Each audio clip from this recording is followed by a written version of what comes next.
வணக்கம். ஒரு மணி செய்திகளை வழங்குவதற்காக நான் லாவண்யா ஸ்ரீராம். தலைப்புச் செய்திகளை பார்க்கலாம். துரைமுருகன் என்ன கூறினாலும் வருத்தமில்லை என நடிகர் ரஜினிகாந்த் பதில். நட்பு தொடரும் என்றும் சென்னை விமான நிலையத்தில் பேட்டி. மதிப்புக்குரிய துரைமுருகனுடைய நீண்ட கால நண்பர், அவர் எனக்கு ரொம்ப பிடிக்கும். அவர் என்ன சொன்னாலும் நம்ம நட்பு எப்பவுமே தொடரும். நகைச்சுவையை பகைச்சுவையாக்க வேண்டாம் என அமைச்சர் துரைமுருகன் வேண்டுகோள். ரஜினியுடனான நட்பு தொடரும் என உறுதி. எங்களுடைய நகைச்சுவையை யாரும் பகைச்சுவையாய் பயன்படுத்த வேண்டாம். நாங்கள் எப்பொழுதும் போல் நண்பர்களாகவே இருப்போம்.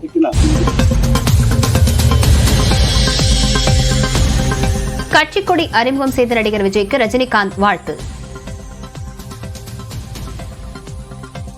விஜய் கட்சி கொடி அறிமுகப்படுத்த பாடல் வெளியிட்டு இருக்காரு. இது எப்படி பாக்குறீங்க சார் நீங்க? அவருக்கு என்னுடைய வாழ்த்துக்கள்.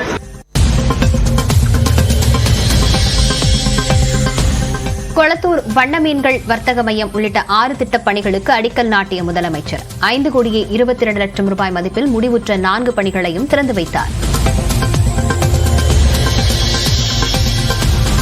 பாஜக தலைவர் பதவியிலிருந்து வெளியேற்றி விடுவார்கள் என்ற அச்சத்தால் உளறுகிறார் அண்ணாமலை. அதிமுக துணை பொதுச் செயலாளர் KP முனுசாமி சாடல்.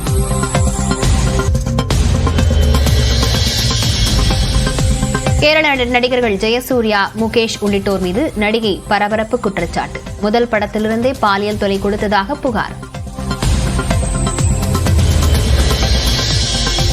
பெங்களூரு சிறையில் வீடியோ கால், சிகரெட் என வசதிகளுடன் வாழும் நடிகர் தர்ஷனை வேறு சிறைக்கு மாற்ற ஆணை. வீடியோ வெளியான நிலையில் பிரபல அக்ரஹார சிறை அதிகாரிகள் 7 பேர் சஸ்பெண்ட். மதுரை மீனாட்சியம்மன் கோயிலுக்கு சென்றபோது அவமதிக்கப்பட்டதாக நடிகை நமீதா குற்றச்சாட்டு. இந்து என்பதற்கான சான்றிதழை கேட்ட கோவில் அதிகாரி மீது நடவடிக்கை எடுக்க கோரிக்கை. எனக்கு கேட்டாச்சு, உங்க ஹிந்து சர்டிபிகேட் காமிங்க, உங்க காஸ்ட் என்ன அது சர்டிபிகேட் எனக்கு காமிங்க. இன்னைக்கு வரைக்கும் எனக்கு யாரும் இந்த மாதிரி கேட்கவே இல்லை.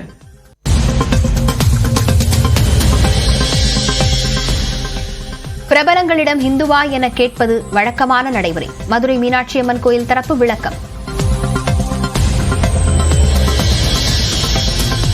தமிழ்நாட்டில் 25 சுங்கச்சாவடிகளில் செப்டம்பர் 1ஆம் தேதி முதல் உயருகிறது சுங்க கட்டணம். குறைந்தபட்சம் 5 ரூபாய் முதல் அதிகபட்சம் 150 ரூபாய் வரை உயர வாய்ப்பு. ஆம்ஸ்ட்ராங் கொலை வழக்கில் கைதான ஆட்டோ ஓட்டுநர் திருமலைக்கு நெஞ்சுவலி. பூந்தமல்லி கிளைச்சிறையில் இருந்தவர் ஸ்டான்லி அரசு மருத்துவமனையில் அனுமதி. சென்னையில் அண்ணா அறிவாலயத்திற்குள் 2 பியர் பாட்டில்களை வீசியதாக அதிமுகவைச் சேர்ந்தவர் கைது.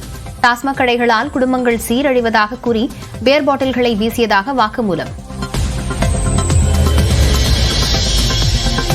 திருப்பூர் மாவட்டம் பல்லடம் அருகே இருசக்கர வாகனம் மோதியதில் மற்றொரு பைக்கில் வந்தவர் பலி. சாலையோரம் நின்றிருந்தவர்கள் மீதும் பைக் மோதிய நிலையில் ஒருவரை கைது செய்து விசாரணை.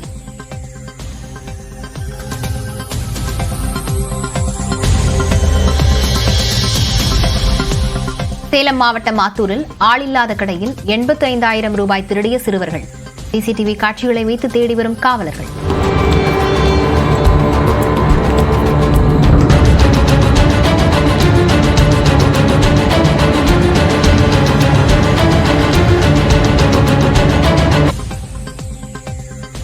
தனது நற்பெயருக்கு களங்கம் விளைவிக்க சதி நடப்பதாக மலையாள நடிகர் சித்திக்கும் கேரள டிஜிபி அலுவலகத்தில் புகார் அளித்துள்ளார்.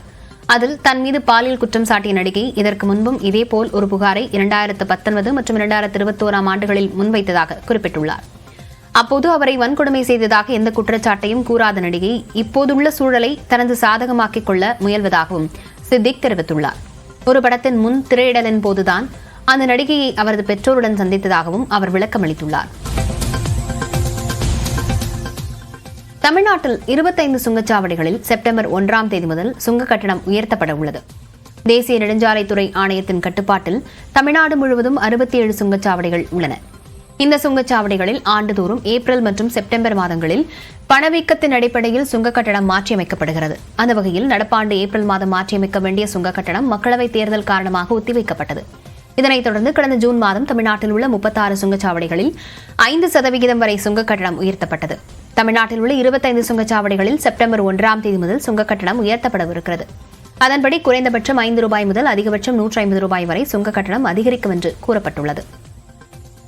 ஒருமுறை பயணம் செய்வது மற்றும் அதே நாளில் திரும்பி வருவதற்கான சுங்க கட்டணம் ₹5 முதல் ₹20 வரையிலும், மாதாந்திர சுங்க கட்டணம் ₹100 முதல் ₹400 வரையும் உயர்த்தப்படவிருப்பதாக தகவல் வெளியாகியுள்ளது.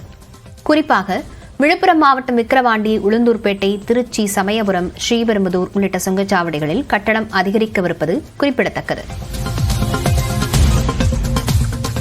தமிழ்நாட்டில் உள்ள சுங்கச்சாவடிகளில் சுங்க கட்டணம் உயர்த்தப்படுவதற்கு பாமக தலைவர் அன்புமணி ராமதாஸ் கண்டனம் தெரிவித்துள்ளார். இது தொடர்பாக அறிக்கை வெளியிட்டிருக்கும் அவர், கடந்த காலங்களுடன் ஒப்பிடும்போது நடப்பாண்டுக்கான சுங்க கட்டண உயர்வு மிகவும் அதிகம் என்று அன்புமணி குறிப்பிட்டுள்ளார். சுங்க கட்டண வசூல் மற்றும் கட்டண உயர்வில் எந்த வெளிப்படைத்தன்மையும் இல்லை என்று சுட்டிக்காட்டியுள்ள அன்புமணி, சாலை அமைப்பதற்கான செலவு மற்றும் அதிலிருந்து எடுக்கப்பட்ட முதலீடு எவ்வளவு என்பது குறித்த எந்த விவரமும் வெளியிடப்படாமல் காலவரையின்றி சுங்க கட்டணம் செலுத்த மக்களை கட்டாயப்படுத்துவது நியாயமல்ல என்று கூறியுள்ளார். மேலும் நெடுஞ்சாலைகளை முறையாக பராமரிக்க தவறும் நெடுஞ்சாலைகள் ஆணையத்திற்கு சுங்க கட்டணத்தை உயர்த்த தார்மீக ரீதியில் எந்த உரிமையும் கிடையாது என்று அன்புமணி குற்றம் சாட்டியுள்ளார்.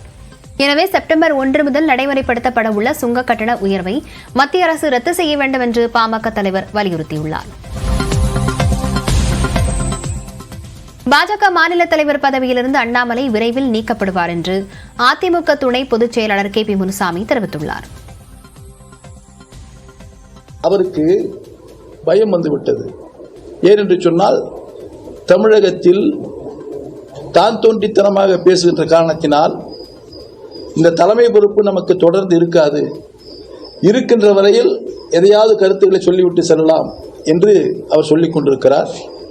நிச்சயமாக தலைமை உணர்ந்து விரைவில் அவர் இந்த தலைமை பொறுப்பிலிருந்து வெளியேற்றுவார்கள் என்பதை தெரிவித்துக் கொள்கிறேன். அதற்காகத்தான் அவரை எப்படி வெளியேற்றுவது என்று பார்த்து ஏதோ லண்டனுக்கு படிப்பதற்கு செல்கிறேன் என்று சொல்லிக்கொண்டு இங்கே ஏமாற்றிக் கொண்டிருக்கிறார்.